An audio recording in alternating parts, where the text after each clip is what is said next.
Welcome. Today's topic is the brainstorming session. And this is really the heart of what this course is all about. It's really a very effective and exciting process for generating content for any course or training that you are developing.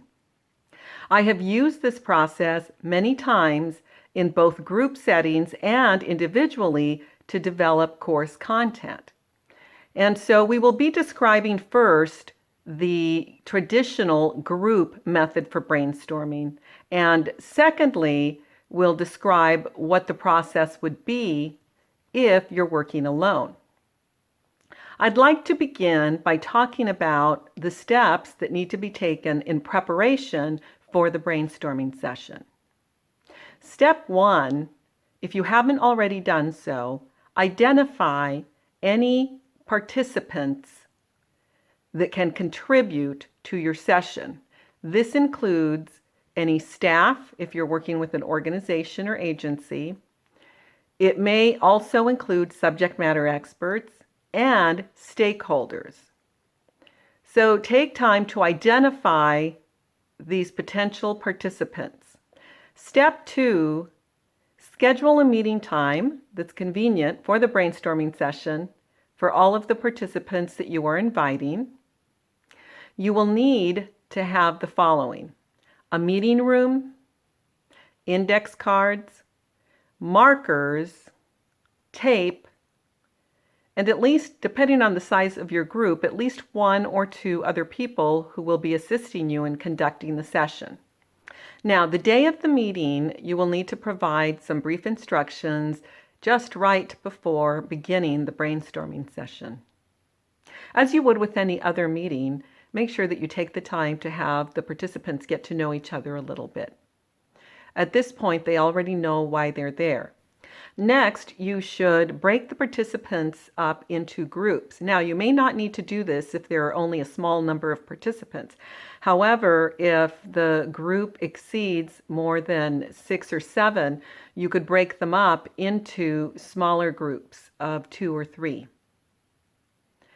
Now, for each group, you will need to explain that they are to select someone who will be the scribe. In other words, this person will be responsible for writing down any ideas that the group generates.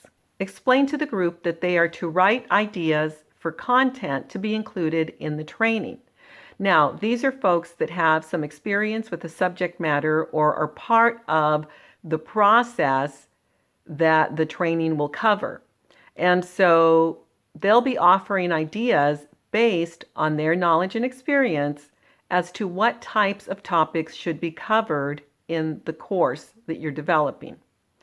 And so once that process begins, explain to them that a staff member or 2 will be walking around and collecting the index cards on which they're writing the individual ideas, and the staff member will take the card, put a piece of tape on it, and put it up on the wall so that everybody can see it. Now, once you begin that process, the brainstorming process, once you say go and they start writing and jotting down ideas, it's actually fairly fast process. And before you know it, one side of the wall will be covered in index cards. Now, once the group exhausts ideas, you will then explain the next step. Before we go to the next session, I'd like to talk about how this process would work if you were working alone as the expert. Remember that in the group discussion, each group writes down ideas that they're generating for the topic. Well, you would basically do the same thing. You're brainstorming, but on your own. But it is important to utilize the index card method and to brainstorm quickly, because that really produces excellent results. So let me give you an example. For this course, I brainstormed content prior to organizing it and putting it together. So using index cards, here's an example. using index cards. And remember, we want to write on the blank side of the index cards. I prefer the 5x7. You can use the smaller ones if you like. In any event, here is how I brainstormed content.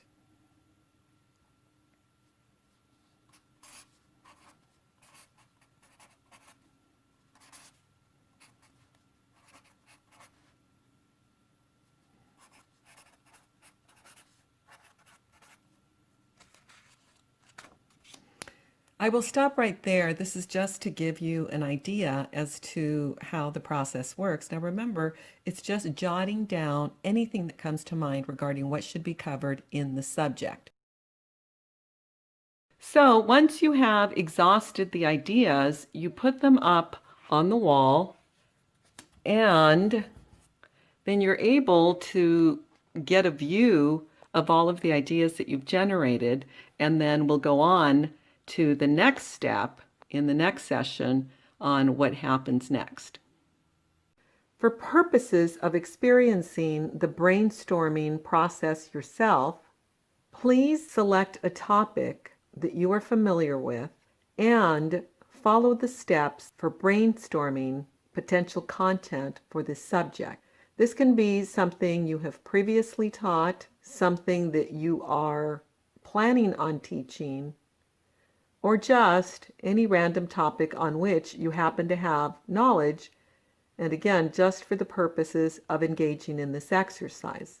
To participate, you will need index cards and a marker or pen. Now, using the index cards with the topic in mind, begin to write down ideas for subject areas that could be included as part of the content. Once you have exhausted all of the ideas, place the cards on the wall in a nearby area so that they are visible to you. Then continue with this exercise following session 6.